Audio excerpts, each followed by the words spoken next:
You're suspended until you apologize to my ex. My husband, the CEO, barked before the whole company.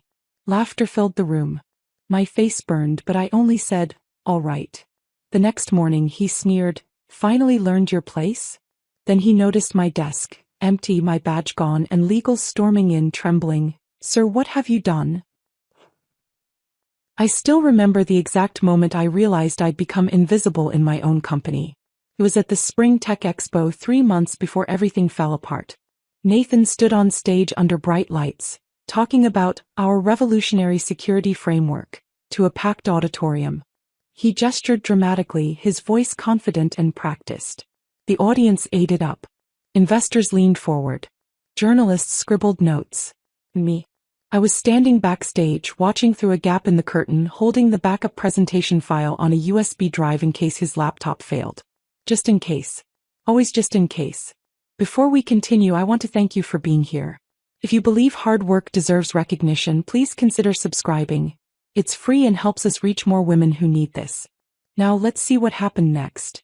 When the moderator asked Nathan who'd built the core architecture, he smiled that charming smile and said, "We have an incredible development team. Real innovators." He didn't say my name. Not once. I'm Laura Winters. 34 years old. Systems architect. Lead developer. Co-founder, though you wouldn't know it from the company website. And for 7 years I'd been the invisible backbone of Winters Tech Solutions. The woman who built the skeleton while everyone else admired the suit. 7 years ago this company didn't exist. It was just Nathan's half-formed idea and my code. We started it in our cramped one-bedroom apartment in Brooklyn, the kind of place where you could hear your neighbor's arguments through the walls and the radiator clanged like a prisoner trying to escape. Nathan had the charisma, the business school network, the ability to walk into a room and make people believe in things that didn't exist yet. I had the technical genius, the ability to actually build those things. Late nights, we'd sit across from each other at our tiny kitchen table, laptops glowing, takeout containers piling up. He'd pitch ideas. I'd write code. He'd charm investors. I'd make the product work. It felt like partnership. It felt like love. When we incorporated, Nathan became CEO. I became CTO. He took the corner office with the view. I took the workspace near the server room where the fluorescent lights hummed too loud and gave me headaches. But it was fine, I told myself. We were building something together. We were partners in business and marriage. That was supposed to mean something. For a while it did. But somewhere between series of funding and hiring our 50th employee, something shifted. Nathan stopped introducing me as his co-founder. At investor dinners, I became our lead developer. At tech conferences, I was part of the team. Investors would shake Nathan's hand, congratulate him on his vision, and their eyes would slide right past me like I was furniture. I told myself it didn't matter. I told myself I was being too sensitive, that this was just how the industry worked. Women in tech get used to being overlooked. We learned to swallow it, smile politely, and keep building. I see now that I was being erased. Slowly. Methodically. One introduction at a time. Then 6 months ago, Vanessa Monroe walked back into our lives like a hurricane in designer heels. Nathan's ex-wife. The woman whose name used to make Nathan's jaw tighten whenever it came up. Their divorce had been brutal. Messy accusations, ugly custody fights over their daughter Lily, lawyers billing hours like they were printing money. I'd held Nathan through it all. I'd listened to him vent. I'd reassured him when he doubted himself. I'd been the good wife, the supportive partner. So when the board announced Vanessa's hiring as Chief Innovation Officer, I felt like I'd been sucker punched. It wasn't my choice, Nathan said that evening over dinner, not quite meeting my eyes. The investors insisted. Her reputation in tech is valuable. She has connections we need. What he didn't say, what I found out later from our CFO after too many drinks at a company happy hour, was that Vanessa had leverage. Dirt on 2 board members from her consulting days. Nothing illegal, just embarrassing enough to motivate cooperation. She'd positioned herself perfectly and the board caved. Vanessa's first staff meeting was a masterclass in subtle dominance. She walked in wearing a cream-colored blazer that probably cost more than my monthly car payment. Her dark hair swept back in a way that screamed effortless confidence. She smiled at everyone, warm and charming. Then her eyes landed on me. "You must be Nathan's wife," she said, extending a perfectly manicured hand. Not Laura. Not the CTO. Nathan's wife. I shook her hand and felt the deliberate dismissal in her grip. Firm enough to seem professional, quick enough to show she didn't consider me worth her time. Over the following weeks, Vanessa made her presence known. She attended meetings she had no business being in. She interrupted my technical explanations with buzzword-heavy suggestions that sounded impressive but meant nothing. She'd smile at Nathan after contradicting me, and he'd nod thoughtfully like she'd just discovered fire. Worse, she started presenting ideas that I recognized, concepts I'd sketched out in internal documents, approaches I'd mentioned in team meetings. She'd repackage them with trendy language and present them as her own innovations. Nathan? He said nothing. Just looked away every time she undermined me, like if he ignored it hard enough, it wouldn't be happening. I started noticing other things too. The way Nathan's assistant would schedule meetings with Vanessa without including me, even when they were discussing systems I'd built.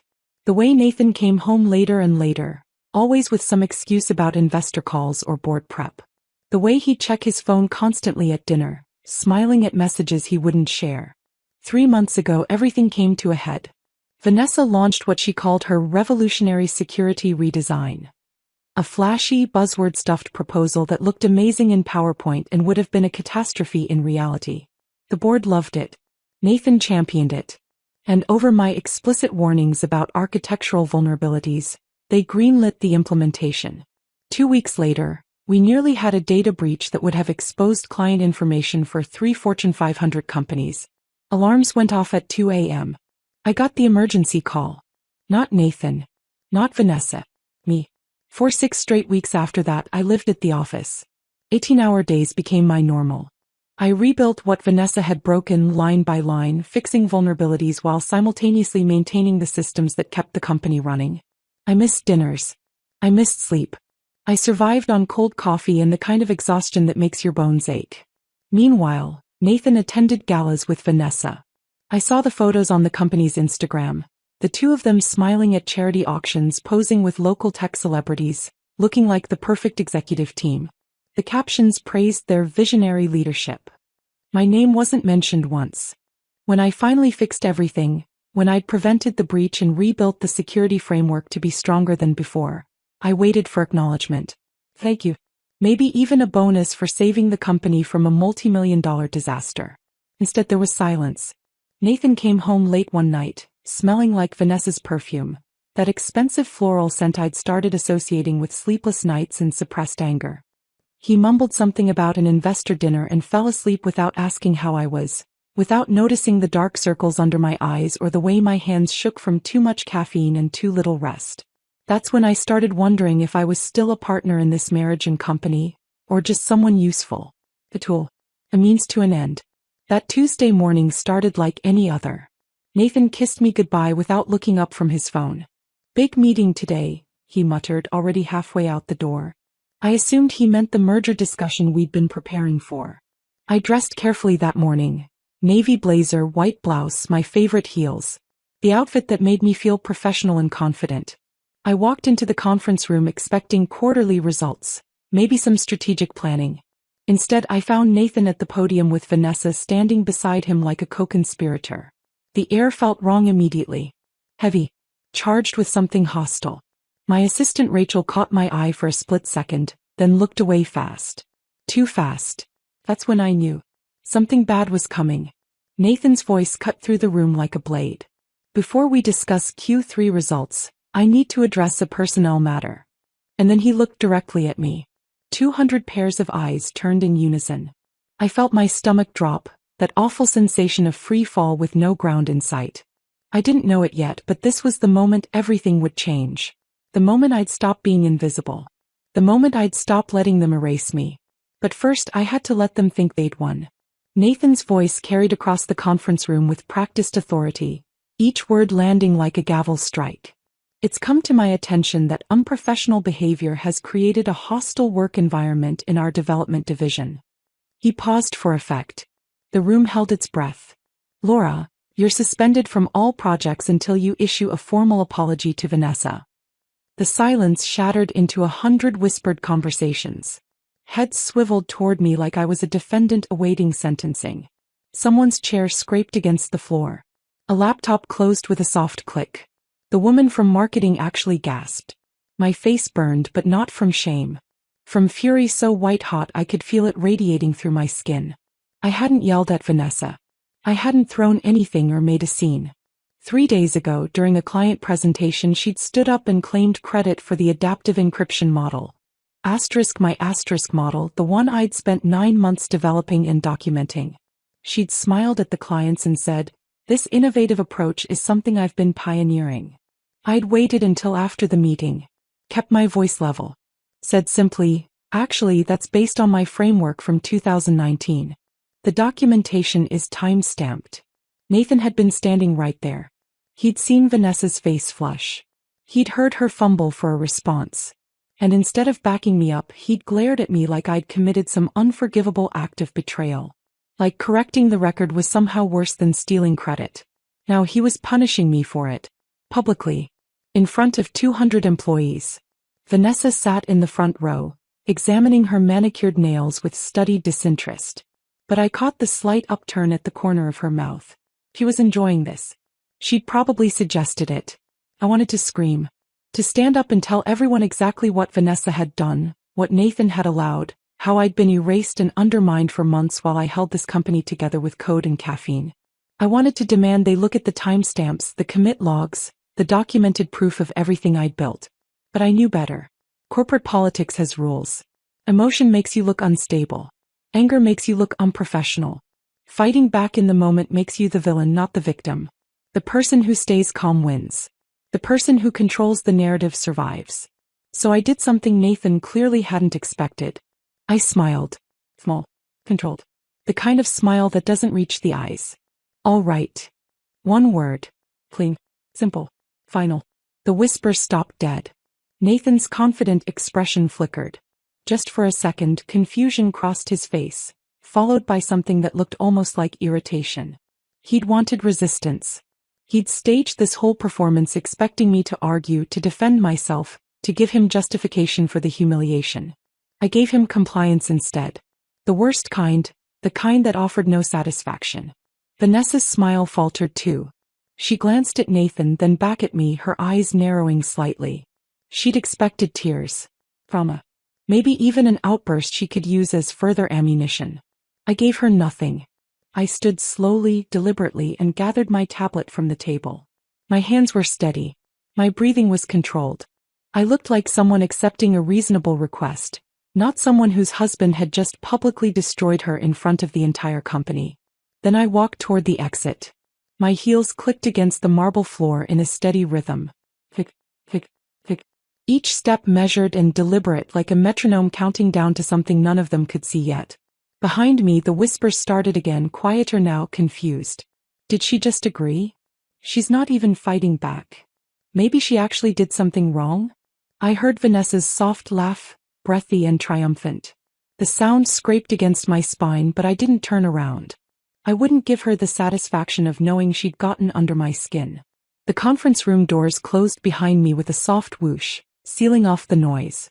The hallway stretched ahead, empty and sterile under fluorescent lights that hummed like trapped insects. Laura. Rachel's voice echoed behind me. My assistant, 26, sharp as a blade, loyal to a fault, was jogging to catch up, her badge bouncing against her chest. Laura, wait. What just happened? I kept walking, my stride unbroken. Accountability, I said, my voice flat. What? That doesn't... Laura, this is insane. You didn't do anything wrong. Everyone knows Vanessa. Not here, I cut her off gently but firmly. Rachel fell silent, but she stayed beside me as I walked through the open plan workspace. Developers I'd hired and mentored kept their eyes glued to their monitors. Junior engineers suddenly found their phones incredibly interesting. The woman who'd asked me for career advice just last week stared intensely at her keyboard like it held the secrets of the universe. Fear. That's what I was seeing. They were afraid to be associated with me now that I'd been marked. I passed the break room where someone was microwaving fish. The universal signal that all corporate norms had collapsed. 2 interns stood by the coffee maker watching me walk by with wide eyes, their conversation dying mid-sentence. The elevator took forever to arrive. Rachel stood beside me, fidgeting with her ID badge, clearly wanting to say something but not knowing what. When the doors finally opened, she grabbed my arm. "Laura, you can't just leave. You have to fight this." I looked at her, really looked at her. She was young enough to still believe fairness mattered in corporate America. Young enough to think the truth would protect you. "I'm suspended," I said quietly. "There's nothing to fight right now." "But, Rachel." I softened my voice. "Trust me. This isn't over." The elevator doors closed between us, and I watched her worried face disappear as I descended. I didn't go home. My car seemed to drive itself through downtown traffic, weaving between delivery trucks and taxis until I reached a nondescript office building 15 minutes from Winters Tech. The kind of place that houses accountants and insurance adjusters and small consulting firms nobody's heard of. Third floor. Suite 304. The door was plain gray with frosted glass, labeled only with WSELC, Winters Security Consulting. Nathan didn't know about this place. I'd rented it 3 years ago, registered the business quietly, and told him I needed a private workspace for hobby projects. He'd nodded absently and gone back to his emails, never asking what those projects were. This was where I kept everything that mattered. Encrypted backups of every system I'd ever built for Winters Tech. Every contract. Every email. Every documented conversation. 7 years of evidence showing that I'd created the infrastructure that made the company worth $200 million. I sat down at my desk, booted up the secure server and pulled up the original operating agreement. The one Nathan had signed when we incorporated 7 years ago. Most people don't read legal documents. They skim the highlights, trust their lawyers and sign where they're told. Nathan was no exception. His lawyer had been his fraternity brother from business school, competent enough but not meticulous. I'd been meticulous. Section 12, subsection D. Intellectual Property Reversion Clause. The language was dry and technical, buried in the middle of page 8. It stated that if I were ever terminated or suspended without documented cause and proper arbitration proceedings, all proprietary technology I'd personally developed would immediately revert to my ownership. The company would retain a temporary license, but would be required to negotiate new terms within 30 days. I'd insisted on that clause. Told Nathan it was standard protection for technical founders, in case the company ever got acquired or went through hostile board changes. He'd shrugged, kissed me and said, "Whatever makes you comfortable, babe. We're in this together." Together. Right. I opened my calendar. Today was Tuesday. That gave Nathan until midnight to provide documented cause for my suspension through proper channels. He wouldn't. He couldn't. Because there was no cause. Just Vanessa's wounded ego and his cowardice. At midnight the clause would activate automatically. I spent the next 4 hours working methodically. Every core system I'd built. The security protocols, the client databases, the encryption frameworks, the access management tools. All of it ran through authentication servers I'd personally configured. I didn't delete anything. I didn't corrupt any data. I simply transferred ownership and authentication requirements. Every system now pointed to Winters Security Consulting LLC as the licensing authority. At 6 p.m., I set the access revocation to trigger at 12:01 a.m. Then I locked up the office, drove home and started cooking dinner. Nathan arrived at 9, tie loosened, jacket slung over his shoulder. He looked tired but satisfied, like someone who'd handled an unpleasant task and could finally relax. "Rough day?" I asked, stirring pasta sauce at the stove. He kissed my forehead absently, already pulling his phone out to check messages. "Leadership is exhausting. But necessary. Someone has to make the hard calls." "Absolutely," I said, keeping my voice light. "Accountability is so important." He didn't catch the edge beneath my words. Didn't notice the way I was watching him. Didn't see the smile I was hiding behind the steam rising from the pot. We ate dinner mostly in silence. Nathan scrolled through emails between bites. I sipped wine and thought about timestamps and access protocols and the beautiful, terrible precision of well-written code. That night he fell asleep quickly, one arm thrown across his eyes, snoring softly. I lay awake, staring at the ceiling, watching the minutes tick toward midnight on the alarm clock. 11:47, 11:52, 11:58. At exactly 12:01 a.m., somewhere in a server room downtown, Automated processes began executing. Access tokens expired. Authentication requests failed. System after system politely informed users that their licenses were no longer valid. And for the first time in weeks I slept soundly. Not because the revenge was sweet, but as I was finally completely ready. I woke at 5:47 a.m. to the sound of my phone vibrating against the nightstand like a trapped insect trying to escape. Nathan was still asleep beside me, one arm flung across the pillow, mouth slightly open. Peaceful. Oblivious. I reached for my phone and saw the notifications stacking up like a traffic pileup. 15 missed calls. 23 text messages. The notification count was still climbing as I watched. CTO David. Emergency. Systems down. Call immediately. IT director. Every server locked. What's happening? Nathan's assistant. Need you? Everything's broken. I silenced my phone and set it face down on the nightstand. Then I got up, padded to the kitchen and started making coffee. Real coffee, not the instant garbage Nathan preferred. I ground the beans slowly, listening to the mechanical whir, breathing in the rich dark smell. The French press took 4 minutes to steep. I counted each one, watching the sky lighten through the kitchen window, turning from deep blue to pale gray. At 12:01 a.m., while Nathan slept soundly beside me, every system at Winters Tech had gone dark. Not crashed. Not corrupted. Just locked. Security badges stopped working. Access tokens expired. The investor portal that clients checked daily for portfolio updates displayed a single, polite message. * license invalid. Please contact Winters Security Consulting LLC for authorization. I imagined the overnight IT team's panic. The frantic calls to supervisors. The supervisor calling the CTO. The CTO calling Nathan. All of them running diagnostics, rebooting servers, checking network connections, doing everything except understanding the actual problem. They'd built their empire on my foundation. Now the foundation was asking for rent. My phone buzzed again. I ignored it and poured my coffee, adding cream until it turned the exact shade of caramel I liked. The first sip was perfect. Hot, smooth, slightly bitter. I stood at the window and watched the city wake up. Delivery trucks rumbling past, early commuters hurrying toward the subway, a woman walking 3 small dogs that kept tangling their leashes. Normal people having normal mornings. None of them knew that 15 blocks away, a $200 million company was quietly suffocating. By 6:30 a.m. my phone had received 42 calls. I'd answered exactly 0. Nathan stumbled into the kitchen at 7:15, hair sticking up, wearing the ratty Columbia t-shirt he'd had since business school. He squinted at me, confused. You're up early. Couldn't sleep, I said, which was technically true. I'd been too satisfied to sleep much past 5. He grabbed his phone from the charger and his face immediately shifted from sleepy to alert. Jesus Christ. What the? His thumb scrolled rapidly. 37 missed calls? I sipped my coffee and said nothing. He dialed someone, pressing the phone to his ear. David? What's going on? I just saw.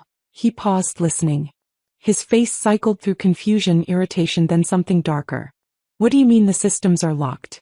All of them. Another pause. His eyes found mine across the kitchen. I met his gaze calmly, coffee cup raised to my lips. Some kind of licensing issue? His voice rose slightly. That doesn't make any sense. We own. He stopped.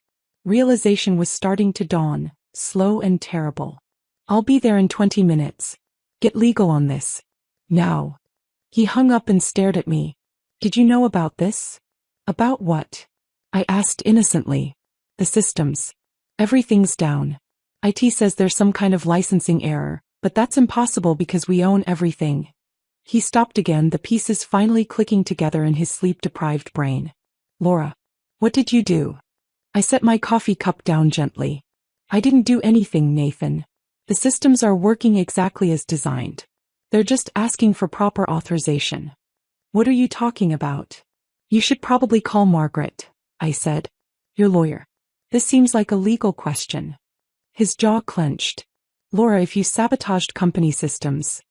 I didn't sabotage anything, I interrupted, keeping my voice level. I suggest you check the operating agreement. Section 12, subsection D. The clause you signed 7 years ago.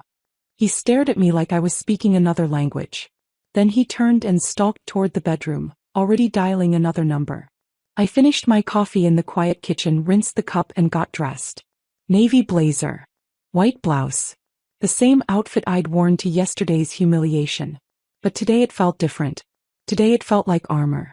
At 7:30, Nathan called my personal line. I was in my car by then, sitting in traffic on the expressway, NPR murmuring on the radio about congressional budget negotiations. I let his call go to voicemail. He called again immediately. I declined it. Third call. Decline. Fourth call. I answered, putting him on speaker. Laura. His voice was tight, strained, the tone of a man trying very hard to stay calm. What the hell is going on? The systems are completely down. IT says there's some kind of licensing issue. Every access token is showing expired. I said non-committally. That's strange. Don't play games with me. The comm was cracking. Fix this. Now. I merged into the exit lane, signaling carefully. I would love to help, Nathan. But I'm suspended. Remember? Until I apologize to Vanessa for my unprofessional behavior. The silence on the other end was so complete I thought he'd hung up. Then quietly, this isn't funny. I completely agree, I said. It's actually quite serious. You have clients who need access to their portfolios. Employees who can't get through security. A merger deadline in 3 weeks. This is very, very serious. Laura. You should probably call legal, I continued calmly. Margaret will be able to explain the situation better than I can. Have a good day, Nathan. I hung up before he could respond.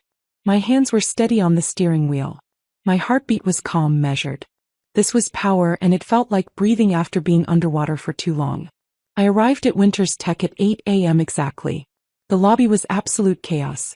The security turnstiles were offline, their little red lights blinking like angry eyes. A crowd of employees was bunched up near the elevators, which were apparently locked on some floors. The receptionist, normally polished and unflappable, looked close to tears as she manually logged people in on a paper sign-in sheet, her handwriting getting progressively shakier. Laura Winters, I said when I reached the front desk. I have a meeting with legal. She barely glanced at me, just waved me through with a frazzled, go ahead. I took the stairs. The elevators were apparently only working intermittently, and climbed to the executive floor. My heels echoed in the concrete stairwell, steady and rhythmic. The executive floor was somehow worse. Nathan's assistant, Jennifer, was at her desk juggling 3 phones, her normally perfect blonde hair falling out of its bun. When she saw me, relief flooded her face. Laura, thank God. He's in his office. It's really bad. I'm sure it is, I said calmly. I didn't knock. I just opened the door and walked in. Nathan was behind his desk, still in yesterday's wrinkled dress shirt, no tie. Surrounding him were David, the CTO, looking pale and exhausted, 2 IT managers I recognized but couldn't name, both frantically typing on laptops, and Margaret Holloway, our lead attorney, holding a thick folder and looking like she'd rather be anywhere else. They all looked like they'd aged a decade overnight. David had dark circles under his eyes that suggested he'd been up all night. One of the IT managers was literally shaking as he typed. When Nathan saw me, his face cycled through a rapid sequence of emotions. Confusion, anger, desperate hope, and then something I'd never seen there before. Fear. What are you doing here? He demanded. You're suspended.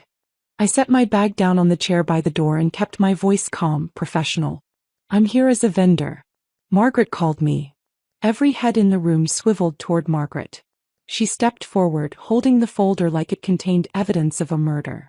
Nathan, we have a significant problem. A very significant problem. I know we have a problem, Nathan snapped. The systems are down. That's why I need Laura too. The intellectual property reversion clause from your original operating agreement has been triggered, Margaret interrupted. Her voice was tight, carefully controlled. As of midnight last night. Nathan blinked. What clause? I smiled. Just slightly. Section 12, subsection D. The one you signed 7 years ago when we incorporated. Margaret opened the folder and pulled out a document. The original operating agreement, covered in sticky tabs and highlighted sections. As of 12:01 a.m. this morning, Laura legally owns all proprietary systems she personally developed.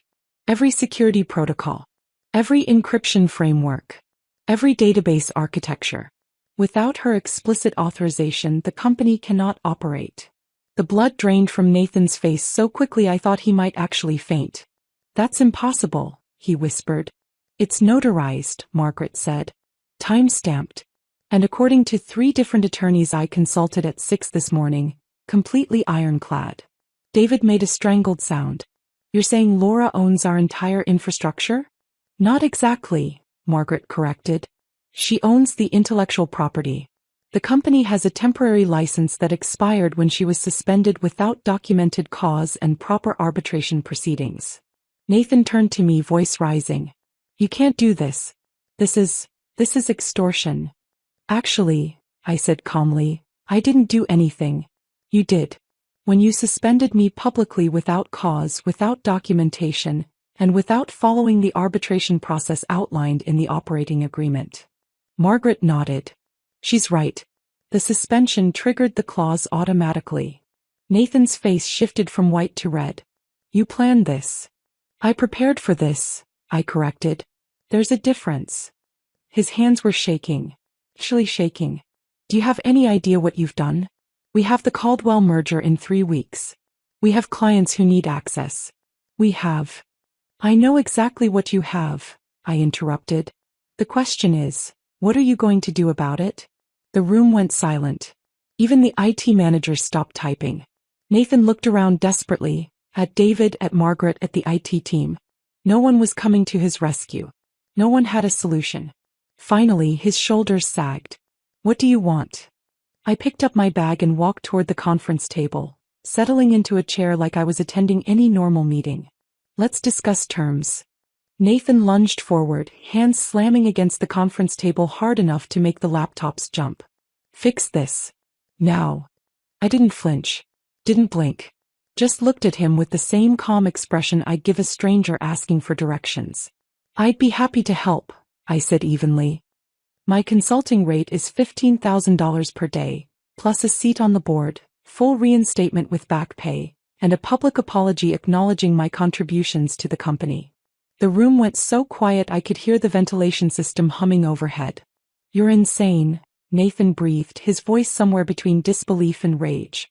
I'm expensive, I corrected. There's a difference. David, the CTO, cleared his throat nervously.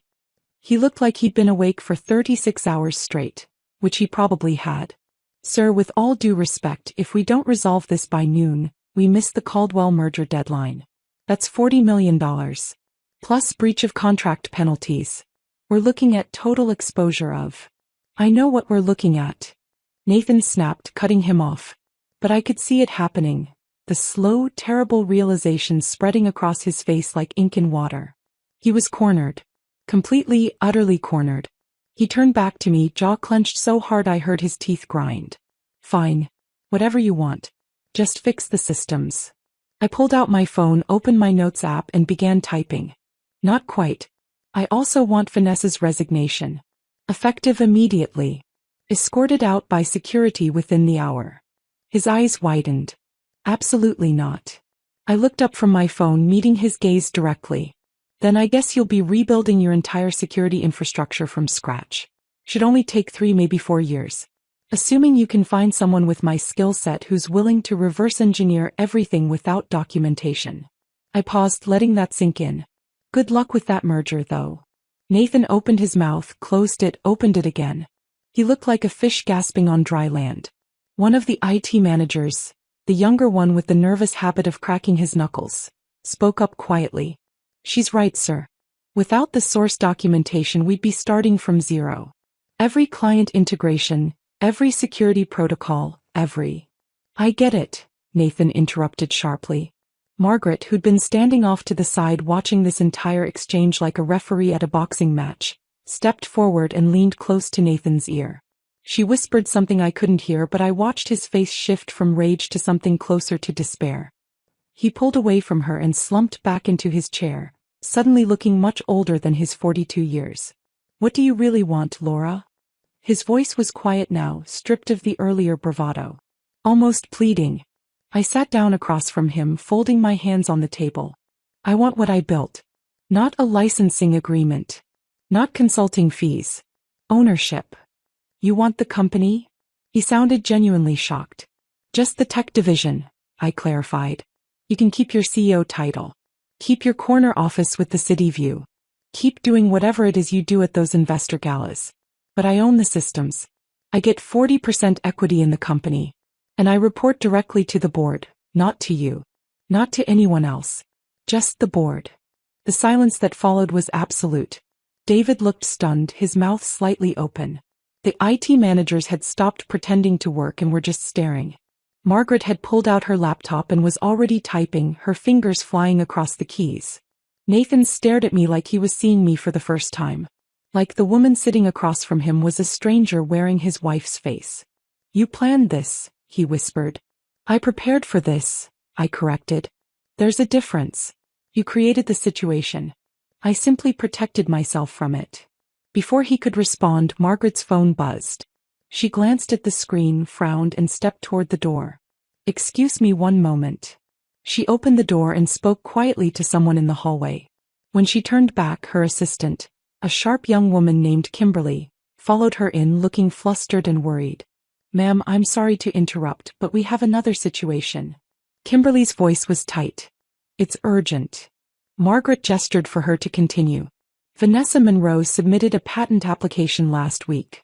It came across my desk this morning during the system emergency. Kimberly pulled out her tablet and handed it to Margaret. She's claiming she invented the adaptive security framework. The room went completely still. Then I laughed. I actually laughed out loud, not a polite corporate chuckle but a genuine, surprised laugh that echoed off the glass walls. She did what? Kimberly turned the tablet toward me. There it was, clear as day. A patent application filed 6 days ago with the U.S. Patent and Trademark Office. Applicant, Vanessa Monroe. Title, Revolutionary Adaptive Security Architecture with Dynamic Threat Response. My architecture. My 7 years of work. With her name on it. Nathan's face went from exhausted gray to bone white. Vanessa wouldn't, she couldn't. She absolutely would, Margaret interrupted, her voice sharp as she scanned the document.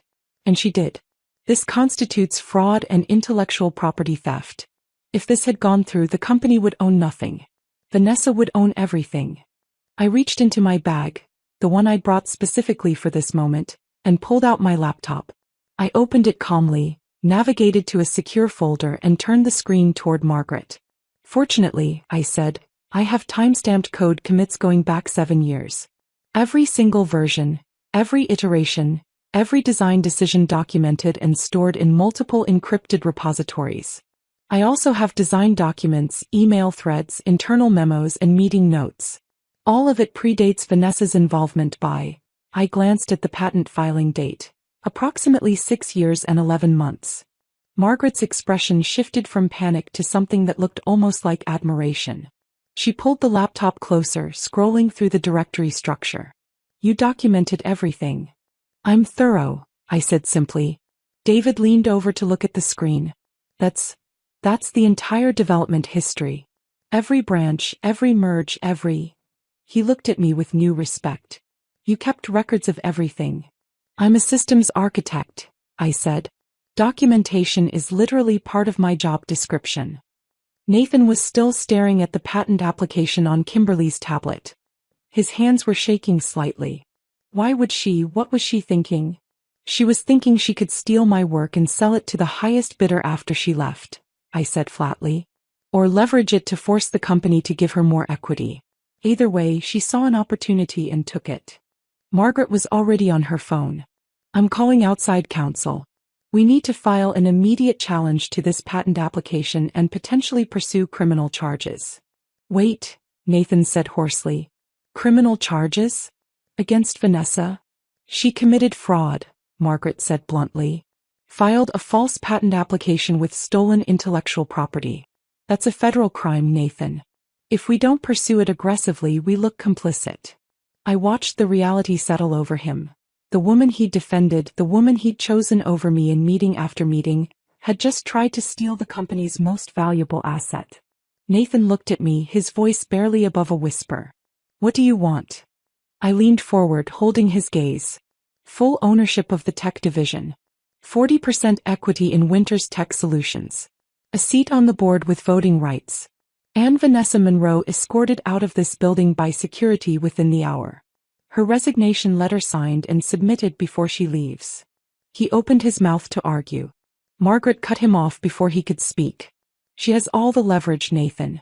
Every system, every client contract, every piece of security infrastructure depends on Laura's work. The patent filing proves Vanessa knew exactly how valuable it was. If Laura walks away right now, we're not just facing the Caldwell merger collapse. We're facing breach of contract lawsuits from every client, SEC investigations, and potential bankruptcy within 60 days. Nathan looked around the room desperately, at David who wouldn't meet his eyes, at the IT managers who were suddenly very interested in their shoes, at Margaret who was looking at him with something close to pity. No one was coming to rescue him. No one had a better solution. Finally, his shoulders sagged. He looked smaller somehow, diminished. Fine, he said quietly. Margaret was already typing. I'll have the documents drafted within an hour. Full transfer of tech division ownership, equity restructuring, board appointment, and separation agreement for Vanessa Monroe. I stood, smoothing my blazer. I'll be in conference room C. Waiting. I picked up my bag and walked toward the door. Behind me, I heard Nathan say quietly, I underestimated you. I didn't turn around, but I smiled. Because he was right. He had underestimated me. They all had. And now they were about to spend the next several years living with the consequences. I pulled the door open and walked out into the hallway, where employees were clustered in nervous groups, whispering about the system outage. When they saw me, the conversation stopped. I walked past them with my head high, heels clicking against the tile, and headed toward the conference room where I'd wait for the documents that would change everything. The last thing I heard before the elevator doors closed was someone whispering, "Is that Laura? What's she doing here? I thought she was suspended." The elevator descended smoothly and I watched the floor numbers tick down. Ground floor approaching. A new foundation being laid. Conference room C had floor-to-ceiling windows overlooking the street below. I stood there watching the city move, taxis honking, pedestrians hurrying past food trucks, a bike messenger weaving through traffic with reckless confidence. Normal people living normal lives. None of them knew that 12 floors above them, a company was being surgically dismantled and rebuilt. My phone buzzed. A text from Margaret. Documents ready in 30. Nathan signing now. I typed back, good. Then I waited. At 10:47, Rachel appeared in the doorway, slightly breathless. Laura, security just went up to the executive floor. They're heading to Vanessa's office. I turned from the window. Already. Margaret didn't waste time. Rachel's eyes were bright with something that looked like vindication. Half the floor is watching. It's like a perp walk. I shouldn't have gone to look. It was petty. Unnecessary. I went anyway. By the time I reached the open plan workspace on the executive floor, a small crowd had gathered. People pretending to be at the coffee station or the printer, but really just watching the drama unfold outside Vanessa's corner office. Through the glass walls, I could see Vanessa standing behind her desk, facing two security guards and Margaret. Her perfectly styled dark hair was still perfect. Her cream blazer still immaculate. But her face was twisted with rage. I couldn't hear the words, but I could read her body language. Arms crossed defensively. Chin raised. The posture of someone who refused to believe they'd lost. Margaret remained calm, holding a folder and speaking in measured tones. One of the security guards, an older man named Tom who'd worked here since the company had 15 employees, stood with his hands clasped in front of him, expression carefully neutral. Vanessa's voice suddenly rose loud enough to penetrate the glass. "You can't do this. I have a contract." Margaret's response was quieter, but I saw her open the folder and point to something on the page. "Your contract includes a morals clause about fraudulent conduct," I knew she was saying because we'd discussed it in the conference room earlier. "Filing a false patent application claiming ownership of intellectual property you didn't create qualifies as fraud. You're being terminated for cause effective immediately." Vanessa's eyes swept the room beyond the glass, looking for allies, for witnesses, for anyone who might support her. Her gaze locked onto mine. We stared at each other across the open office floor. 30 feet of space and 7 years of resentment between us. For a long moment neither of us moved. Then she mouthed something. 2 words, sharp and deliberate. I couldn't quite make them out. Maybe you witch, maybe something worse, but the meaning was clear enough. I didn't react. Didn't smile. Didn't frown. Just looked at her with the same calm expression I'd given Nathan earlier. She'd underestimated me. Just like he had. One of the security guards gestured toward a cardboard box on her desk. The universal symbol of corporate termination. Vanessa hesitated, then grabbed a few items. A photo frame, a designer coffee mug, a leather portfolio. She didn't pack slowly or dramatically. She moved with sharp, angry efficiency, throwing things into the box without care for what broke or bent. By 11:03 she was walking toward the elevators, flanked by security, carrying the box against her chest like a shield. The crowd parted to let her through. No one spoke. No one met her eyes. When she passed me she stopped. Just for a second. "This isn't over," she said quietly, her voice low enough that only I could hear. I looked at her steadily. "Yes, it is." The security guards urged her forward gently, and she walked to the elevator without looking back. The doors closed. She was gone. The crowd dispersed quickly after that, people scattering back to their desks with hurried whispers and sidelong glances. I caught fragments of conversations. "Did you see her face? What did she do? I heard she tried to steal company secrets." Rachel appeared at my elbow. "That was intense." "That was necessary," I corrected. She nodded slowly. "People are scared now. They're wondering what else is going to change." "Everything," I said. "But that's not a bad thing." At 2 p.m., my laptop pinged with a company-wide email notification. I was in my new office. They'd moved me into one of the vacant executive suites within an hour of the documents being signed, and I watched the email appear on screens across the open workspace through my glass wall.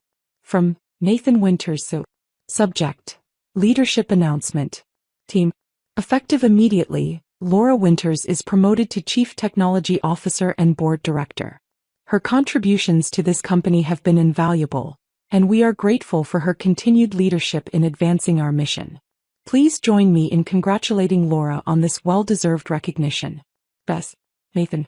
I read it 3 times. Studied every word choice. Every careful omission. No mention of the suspension. No acknowledgement of yesterday's public humiliation. No apology for erasing me from the company narrative for years. Just corporate spin. Polished and sanitized. But I didn't need his apology. I had something better: power, equity, and a seat at the table where decisions were made. My inbox immediately flooded with responses. Congratulations from colleagues. Questions from department heads. Meeting requests from people who'd barely acknowledged my existence a week ago. I answered the important ones and ignored the rest. Rachel knocked on my open door, eyes wide. "It's official then. You're really on the board." "I'm really on the board," I confirmed. She stepped inside, closing the door behind her. "Can I ask you something?" "Of course." "How long have you been planning this?" I considered the question. I wasn't planning it. I was protecting myself. There's a difference. Still. She sat down across from me. "You knew exactly what to do when he suspended you. You had that clause ready. You had documentation going back years. That's not just protection. That's strategy." I smiled faintly. "Let's call it defensive strategy." She laughed. "Whatever you call it, half the company is terrified of you now." "Good," I said. "Fear breeds respect." Eventually. That Friday I attended my first board meeting. The conference room was on the top floor. Windows overlooking the city, a massive mahogany table that probably cost more than my first car, leather chairs that whispered wealth and power. Nathan sat at the head of the table, same as always. But something was different. His shoulders were tighter. His smile was forced. The easy confidence that usually filled the room like expensive cologne was gone. I sat 3 seats down on the left side. Margaret sat beside me, her laptop open and ready. The other board members trickled in. Robert Chin, the venture capitalist who'd led our Series B. Sandra Ellis, a tech industry veteran with 30 years of experience. Michael Torres, our CFO, and 2 others I recognized but hadn't worked with directly. Nathan started the meeting with the standard opening remarks, but his voice lacked conviction. He stumbled slightly over the agenda items, had to check his notes twice, kept clearing his throat. When he reached the Caldwell merger discussion, he fumbled the projections, mixing up revenue forecasts and security audit timelines. Sandra frowned. Nathan, can you clarify the security integration timeline? The buyer needs assurance that. I can address that, I said smoothly, opening my tablet. Everyone turned toward me. I pulled up the updated security assurance documentation, the work I'd completed after rebuilding Vanessa's disaster, and walked them through the integration timeline, the redundancy protocols, the third-party audit results. The room was silent except for my voice. When I finished, Robert leaned forward. This is excellent work, Laura. Thorough, detailed, exactly what we need. He glanced at Nathan, then back to me. Why haven't we heard more from you in these meetings before? I met his gaze calmly. Good question. Nathan shifted uncomfortably. Sandra's expression was carefully neutral, but I saw something shift in her eyes, a new calculation being made. The meeting continued. The board approved the merger unanimously. When Nathan called for adjournment, people gathered their things quickly, clearly ready to escape the tension. Robert caught up with me at the door. Laura, do you have a minute? We stepped into an empty hallway alcove. I want to apologize, he said quietly. We should have made you board director years ago. Nathan's been protective of the leadership structure. He wanted to maintain a certain image. He paused. We let him. You did, I agreed. He had the grace to look uncomfortable. That was a mistake. You've been carrying this company technically for a long time. Yes, I said simply. I have. It won't happen again, he said. You have my word. I nodded. I appreciate that. He smiled slightly. For what it's worth, you scared the hell out of Nathan this week. That clause was brilliant. It was necessary, I corrected. Even better, he said. That evening, Nathan came home after 9. I was on the couch in our condo, reviewing vendor contracts for a new project, a glass of red wine on the side table. I'd changed into comfortable clothes, yoga pants and an old college sweatshirt, but I was still working. He stood in the doorway for a long moment, just looking at me. Happy now? He finally asked, his voice heavy with bitterness. I looked up from the contract. I'm satisfied. There's a difference. He walked to the armchair across from me and sat down heavily, loosening his tie. He looked exhausted, defeated. I underestimated you, he said quietly. Yes, I said simply. You did. We sat in silence for a while. The city hummed beyond our windows. A siren wailed somewhere distant. Is this how it's going to be now? He asked. You at the board meetings, me. What? Reporting to you. You report to the board, I said. Same as always. I'm just part of that board now. That's not what I mean. I set the contract aside. Then what do you mean, Nathan? He ran his hands through his hair. I mean us. This marriage. Is there anything left? I took a sip of wine, considering my answer carefully. That depends, I said finally. Can you treat me like a partner instead of an employee? He was silent for a long time. The seconds stretched into minutes. Finally he said, I don't know. I nodded slowly. Then we have nothing left to discuss. He stood, walked toward the bedroom and closed the door behind him. I stayed on the couch, staring out at the city lights blinking in the darkness. Something between us had broken. Something fundamental and irreparable. And for the first time in 7 years I was completely okay with that. The bedroom door stayed closed that night. And the next night. And the one after that. Nathan moved into the guest room without discussion, taking only his pillow and a change of clothes. We passed each other in the mornings like roommates who'd signed a lease together by accident. Polite, distant, careful not to make eye contact too long. I told myself it was temporary. That we needed space. That maybe after some time we could figure out how to exist in the same home again. But 2 weeks later I knew the truth. We were already living separate lives. We just hadn't made it official yet. On a Tuesday morning, exactly 16 days after I'd taken my seat on the board, I called Diana Frost. Diana was a divorce attorney who'd been recommended by Margaret. If you ever need to untangle a complicated marriage, Margaret had said carefully, she's the best. Discreet, strategic, and she doesn't lose. Diana's office was in a sleek high-rise downtown, all glass and steel and minimalist furniture that cost more than it looked. She was in her early 50s, with silver-streaked hair cut in a sharp bob and glasses that made her look like a librarian who moonlighted as a corporate assassin. "Tell me what you need," she said after we'd exchanged pleasantries and she'd poured us both coffee from an expensive-looking French press. I laid it out simply. I want a divorce. My husband and I co-own a tech company. I have 40% equity. He's the CEO. I'm CTO and board director. It's complicated, but I want it clean. Diana made notes on a legal pad, her handwriting precise and angular. How complicated? We started the company together 7 years ago. I built all the proprietary technology. He handled business development. Recently things deteriorated. He publicly humiliated me, suspended me without cause, and I had to leverage an IP reversion clause to get my position back. Diana looked up sharply. You have an IP reversion clause in your operating agreement? I do. And it held up? Completely. She smiled.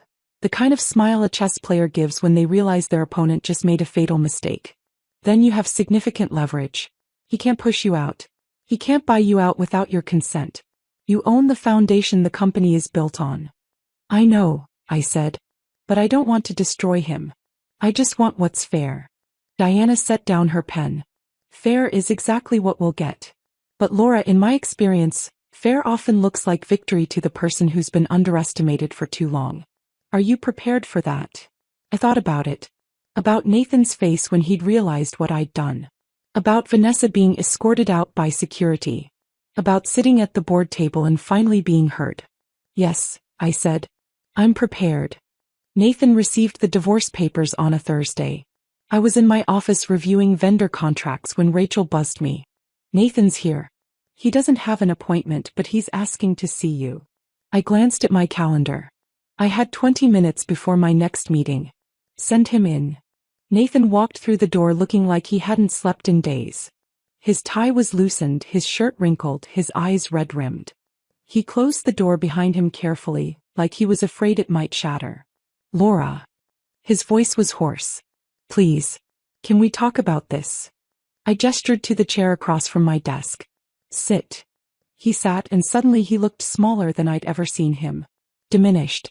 The confident CEO who'd commanded boardrooms and charmed investors was gone, replaced by someone who looked lost.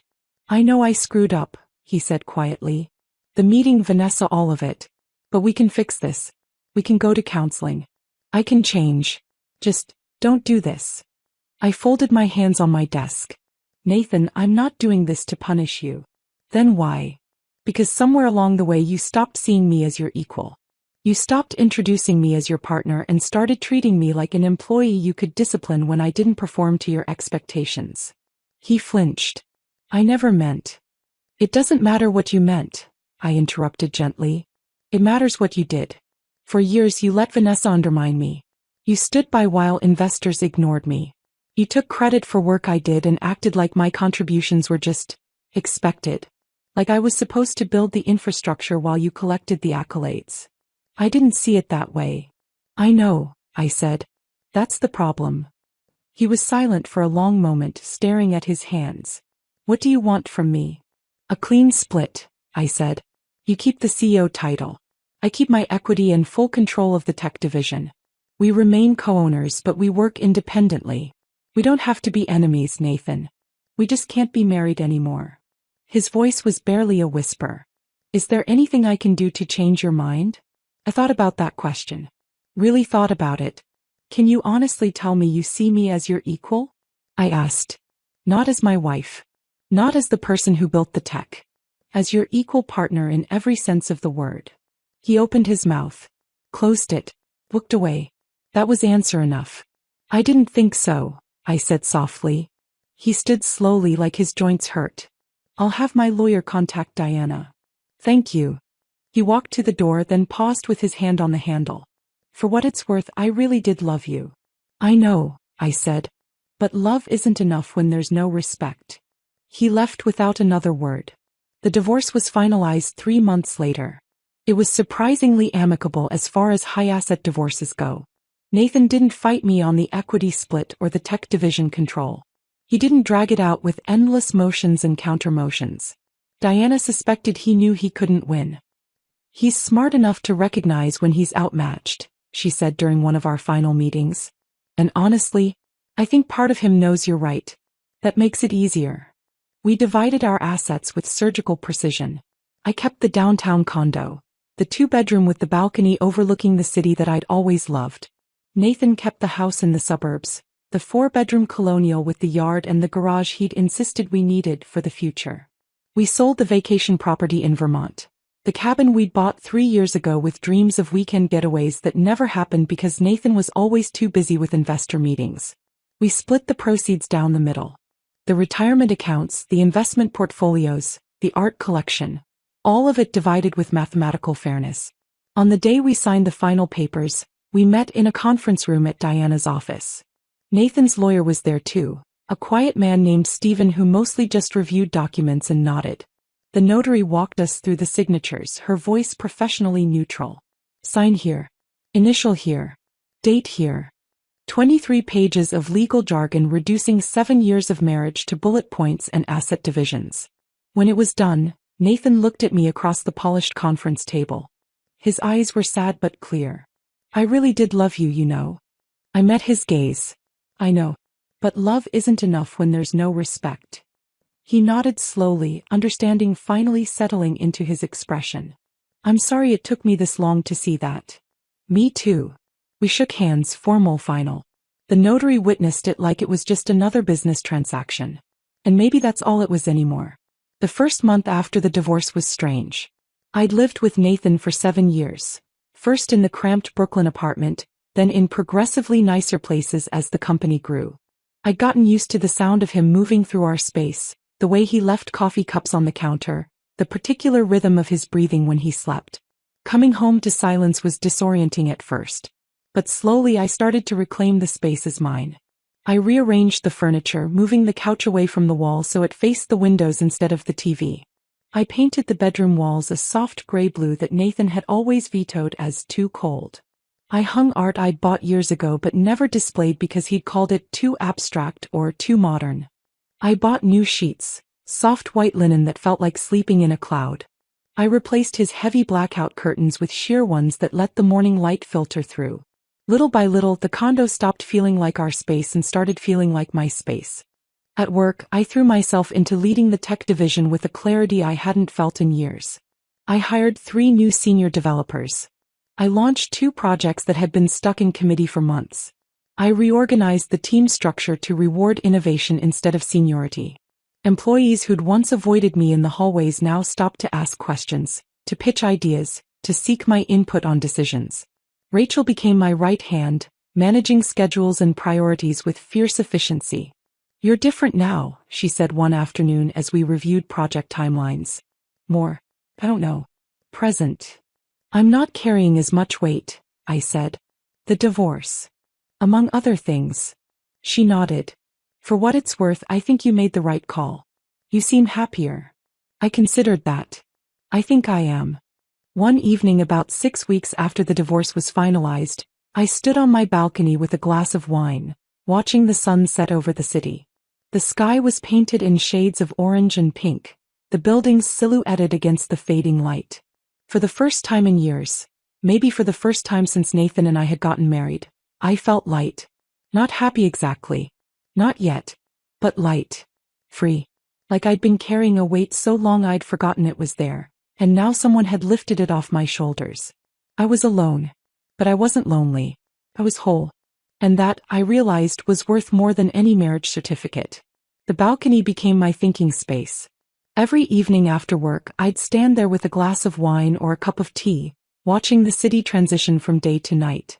The office buildings would light up one by one, like stars appearing in an urban sky.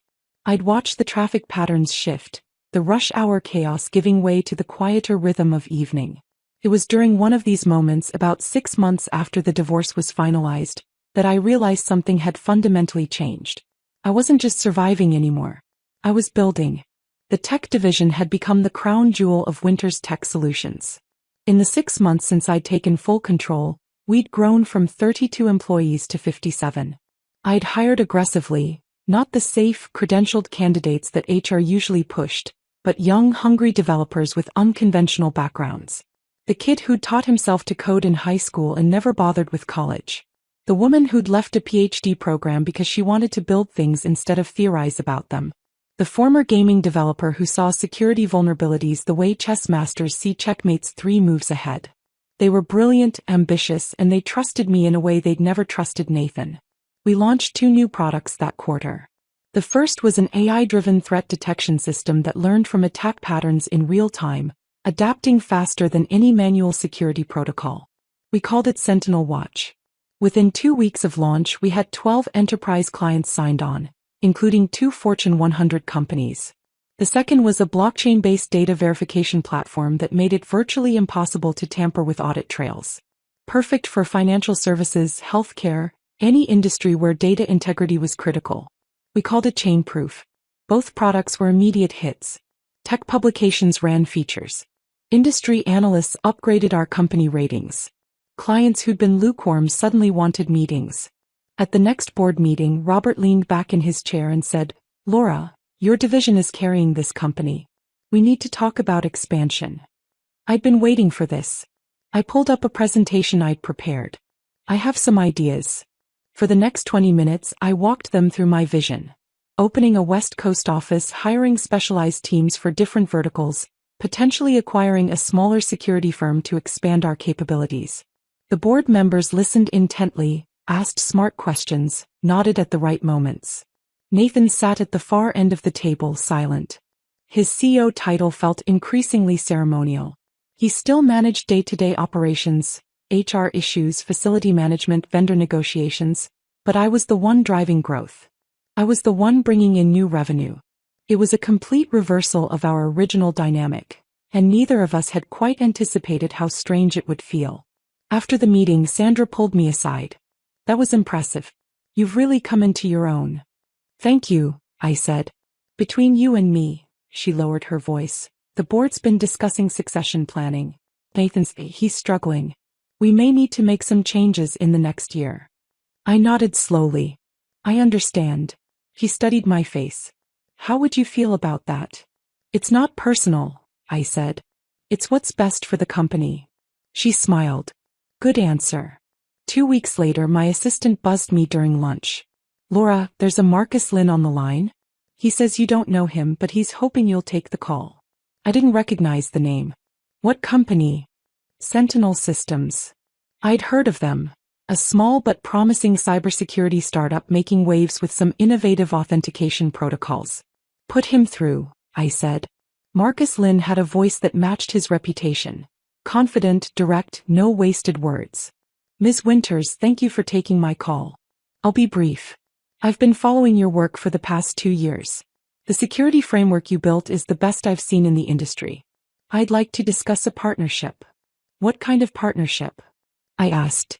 "The kind where we license your core architecture, build on it, and give you equity in Sentinel plus a seat on our board. I want to create the next generation of security tools, and I can't do it without your foundation." It was bold. Ambitious. Exactly the kind of offer that would have made Nathan nervous. I loved it immediately. "Let's meet," I said. We met at a coffee shop in Soho 3 days later. Marcus was younger than I'd expected. Mid-30s, wearing jeans and a blazer over a t-shirt that said, "Encrypt everything." He had the kind of energy that made you sit up straighter, talk faster, think bigger. "Here's what I see," he said after we'd ordered. "The security industry is stuck. Everyone's building incremental improvements on the same old models. But your framework, the way you've architected adaptive response systems, that's genuinely innovative." "Thank you," I said. "I don't want to just license it," he continued. "I want to partner with you. Your architecture as the foundation, my team building the next layer of intelligent threat response. We split the revenue, you get 15% equity in Sentinel, and you help guide the technical direction." I sipped my coffee, considering. "Why not just hire your own architect?" "Because they wouldn't be you," he said simply. "You think 3 moves ahead. That's rare." We talked for 2 hours. About security models, about the future of cyber threats, about building companies that prioritized innovation over politics. When we finally stood to leave, I shook his hand. "Send me the term sheet. I'm interested." He grinned. "You won't regret this." 3 months later, Sentinel Systems launched Sentinel Guard, a next-generation security platform built on my architecture and Marcus's team's innovations. The tech press went wild. TechCrunch, revolutionary security platform disrupts industry standards. Wired, meet the architect behind the year's most innovative cybersecurity tool. Forbes, Laura Winters, from corporate shadow to industry pioneer. Suddenly, I wasn't Nathan's ex-wife, or the developer at Winters Tech. I was Laura Winters, innovator. My name was on conference keynotes. Podcast hosts wanted interviews. Venture capitalists asked for coffee meetings. It was surreal and validating and occasionally overwhelming. Rachel helped me manage the influx. "You're going to need a PR person if this keeps up," she said, scrolling through interview requests. "One thing at a time," I said. But I was smiling. While I thrived, Nathan struggled. It wasn't dramatic. No public meltdown, no scandal. Just a slow erosion of confidence and authority. The board grew increasingly impatient with his leadership. Quarterly revenues plateaued. 2 key executives left for competitors. The company culture, which had always been Nathan's strength, started to feel directionless. I heard the whispers in meetings, saw the looks exchanged between board members. One evening, I ran into Nathan at a company event. One of those obligatory networking mixers where everyone pretends to enjoy warm wine and stale crackers. He was standing alone near the windows looking out at the city. He'd lost weight. There were new lines around his eyes. "Congratulations on Sentinel," he said when I approached. "It's impressive work." "Thank you," I said. He hesitated, swirling the wine in his glass. "I've been thinking about stepping down. Maybe it's time." I studied his face. There was no bitterness there, just resignation. Maybe even relief. "What would you do?" I asked. He shrugged. "I don't know. Consult maybe. Travel. Figure out who I am without the CEO title." He laughed quietly. "Turns out I've been defined by this job for so long, I'm not sure there's much else there." "There is," I said. "You just have to find it." He looked at me. I always thought I was the visionary. The one with the big ideas. But you were the one who actually built everything." "Yes," I said simply. "I was." He nodded slowly, accepting that truth. "I'm sorry it took me this long to see it." "Me too." He finished his wine and set the glass down. "For what it's worth, I'm glad you're doing well. You deserve it." He walked away before I could respond, disappearing into the crowd of networking professionals. I felt something unexpected, not pity exactly, but a kind of sad understanding. He'd lost something he'd taken for granted. Purpose, identity, the easy confidence of being the person everyone deferred to.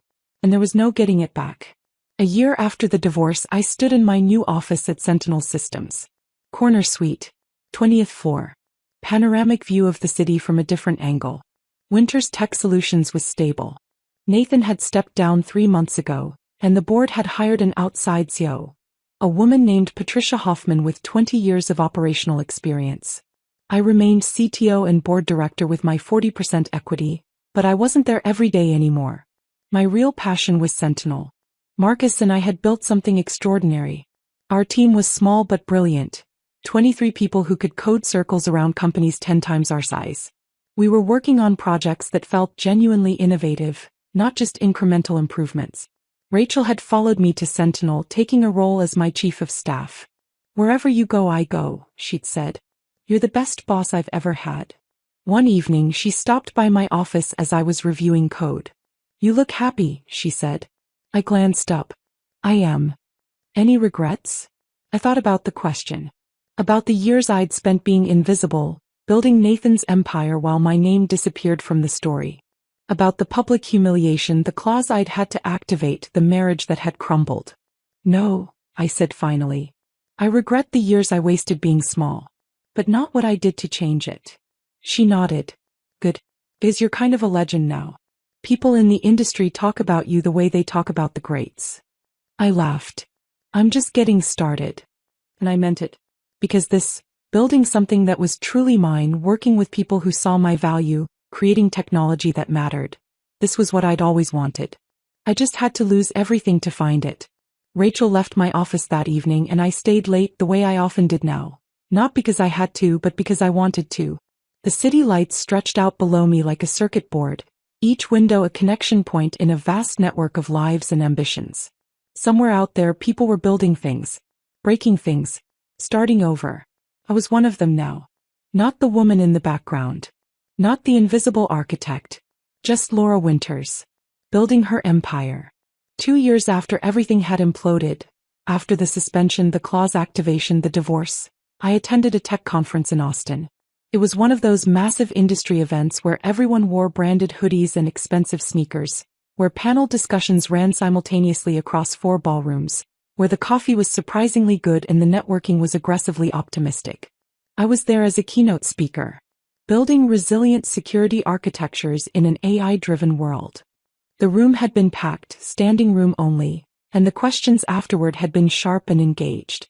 I was riding that post-presentation high, the one where you feel like maybe you actually know what you're talking about, when I saw her. Vanessa Monroe. She was across the hotel ballroom at a cocktail reception, standing near a display booth for a startup I didn't recognize.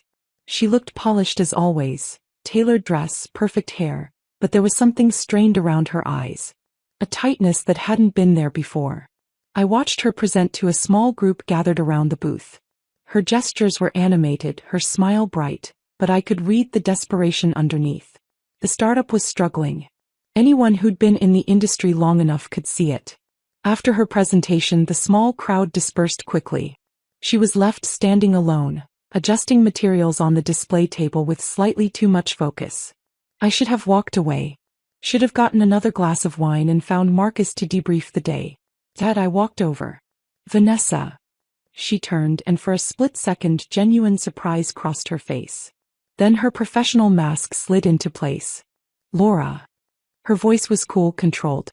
I saw your keynote was well attended. Congratulations. Thank you, I said. Your presentation looked interesting.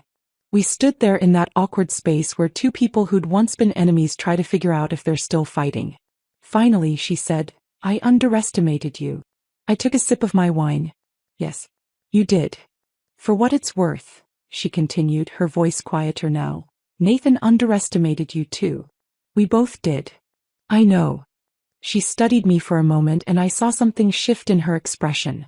Something almost like respect. You won. I shook my head. I didn't win. I just stopped losing.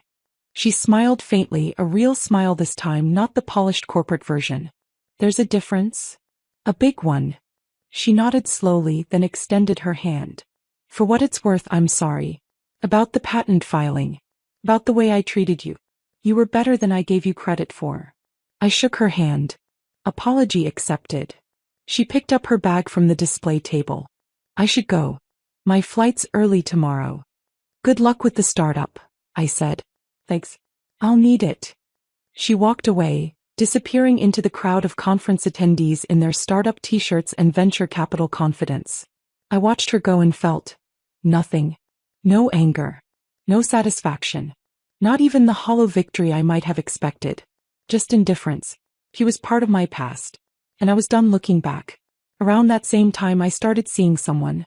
His name was Alex Carter, and I'd met him at a Sentinel board meeting where he'd been presenting research on predictive analytics.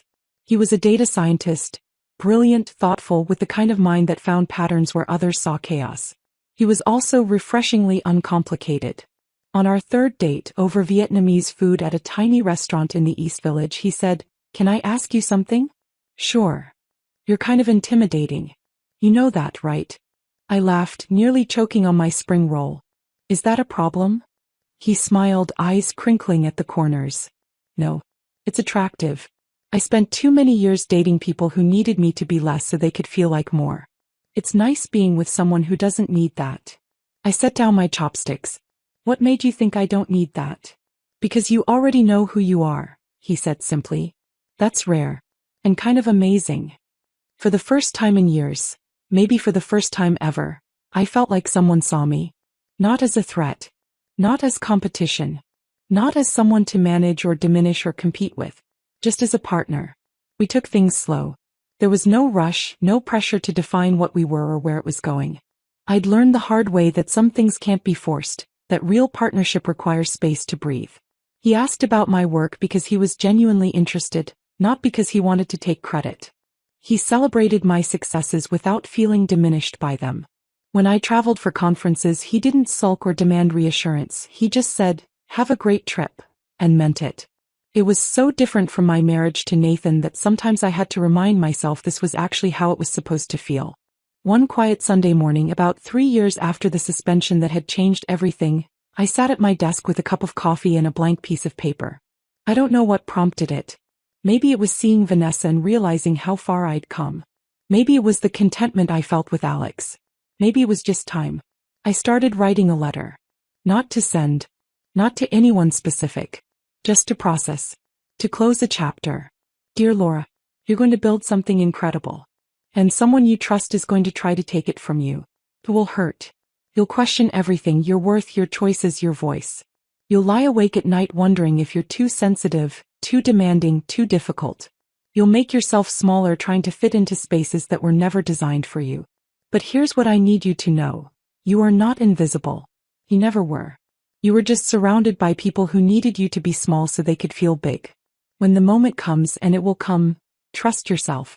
Trust the clauses you wrote when you were being paranoid. Trust the documentation you kept when everyone told you it was excessive. Trust the backups you made when they said you were overthinking. Trust that silence can be more powerful than shouting. And when it's over, when you've taken back what's yours, don't let bitterness take root. Don't become the thing you fought against. Build something new. Something yours. Something that reflects who you actually are, not who they needed you to be. You deserve it. You always did. Love. Future you. I folded the letter and tucked it into my desk drawer, underneath old contracts and forgotten business cards. A reminder. A relic. A promise kept. 3 years after Nathan had stood at that podium and tried to erase me, I stood on the balcony of my Sentinel Systems office, looking out at the city. The sun was setting, painting the buildings in shades of amber and rose. Traffic hummed below. Somewhere a siren wailed. Life in all its messy complexity continued. Winters Tech Solutions was stable under Patricia's leadership. Nathan had moved to Colorado last I heard, doing consulting work and learning to ski. We exchanged cordial emails occasionally about board business, but that was it. The anger had faded. The hurt had healed. We were just two people who'd once built something together and then had to tear it apart. Sentinel Systems was growing faster than any of us had anticipated. We'd just closed Series B funding. We were hiring. Marcus and I were already planning the next phase. International expansion maybe, or a strategic acquisition. I had equity, influence, respect. But more than any of that, I had peace. I thought about the woman I'd been 3 years ago. Quiet, accommodating, making herself invisible to keep the peace. She was gone. Not erased but transformed. Tempered by fire into something stronger. I'd learned that power isn't given. It's built. Line by line. Clause by clause. Backup by backup. Nathan had tried to erase me. Vanessa had tried to steal from me. The board had tried to overlook me. But I'd been 10 steps ahead the entire time. Because the most dangerous thing anyone can do is underestimate the woman who built the system. Especially when she holds the blueprint. My phone buzzed. A text from Alex. Dinner at 7? I'm making that pasta you like. I smiled and typed back. Perfect. See you then. I took one last look at the city, my city now in a way it hadn't been before, then turned away from the view and walked back to my desk. There was work to do. Emails to answer. Code to review. An empire to build. And this time it was all mine. I sat down, pulled up my laptop and got back to work. Not because I had to prove anything anymore, but because I loved what I'd built. And I was just getting started. If this story of corporate revenge had you hooked from start to finish, hit that like button right now. My favorite part was when Laura calmly said, "All right," and walked out, knowing the systems would go dark at midnight. What was your favorite moment? Drop it in the comments below. Don't miss more incredible revenge stories like this. Subscribe and hit that notification bell so you never miss an upload.